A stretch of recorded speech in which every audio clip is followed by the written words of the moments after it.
dans les milieux déjà syndiqués, il y a effectivement des gens qui proviennent d'agences. On prétend que c'est des agences temporaires, mais le syndicat doit travailler très fort pour être à l'affût de qui travaille dans l'établissement qu'il représente ou les établissements, parce que de plus en plus, les entreprises sont organisées de manière à ce que c'est difficile pour les gens, même pour un syndicat en place, d'identifier là, qui fait quoi, renouvellement de la main-d'œuvre, mouvement. Et quand on réussit à le faire, bien, effectivement, on peut défendre le fait que ces gens-là ne sont pas des travailleurs d'agence, ce sont des salariés au sens du Code du travail et ils ont les mêmes droits que tout le monde.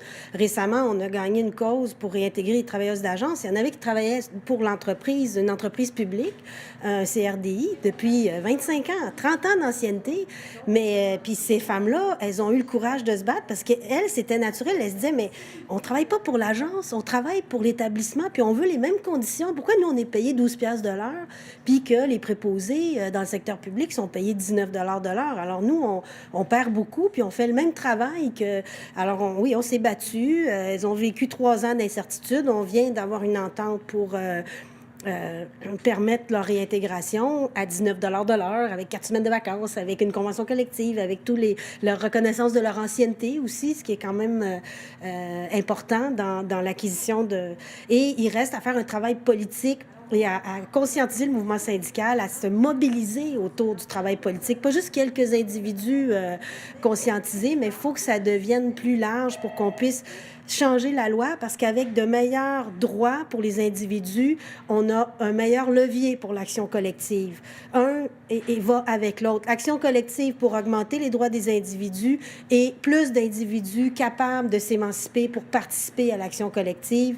Les deux vont de pair et je pense que ça avance, ça grandit. On ne peut pas promettre rien, mais ça avance. En fait, il faut ouvrir nos horizons à l'intérieur de nos propres rangs, être capable de défaire les préjugés des membres, parce que la CSN ou la FTQ, n'importe quelle centrale syndicale, on n'est pas extérieur à ce qui se passe, qu'on voit dans la société. Fait que nous, on a un rôle aussi à travers ça pour travailler avec nos militants, puis défaire des fois, malheureusement, des préjugés qu'on a. Puis il faut absolument que le mouvement syndical s'ouvre aussi aux travailleurs migrants et immigrants, parce qu'un, ils ont besoin d'aide. Puis deux, c'est notre mission fondamentale d'aider justement les travailleurs qui sont dans les situations les plus précaires.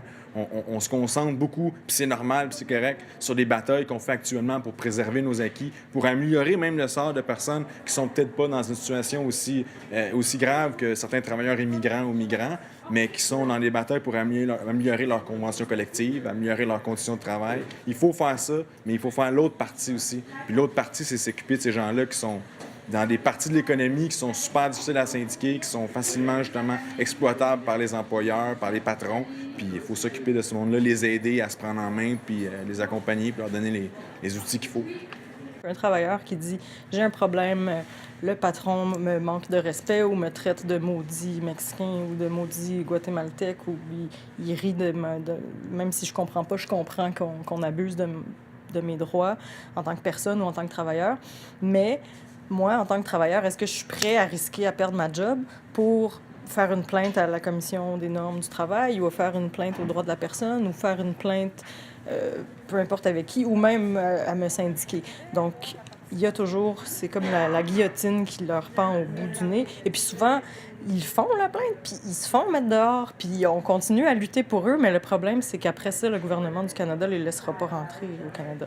Donc, c'est un peu une lutte. On gagne un pas, on recule 2 pas, puis c'est toujours comme ça. Et puis, quand on fait des plaintes, même le gouvernement, des fois, on ne sait pas de quel bord ils sont. On pense qu'ils ne sont pas de notre bord parce qu'on fait des plaintes, on réussit à avoir des victoires et puis là, le gouvernement change la loi sur les normes du travail, par exemple. Donc, il faut vraiment continuer à faire la lutte.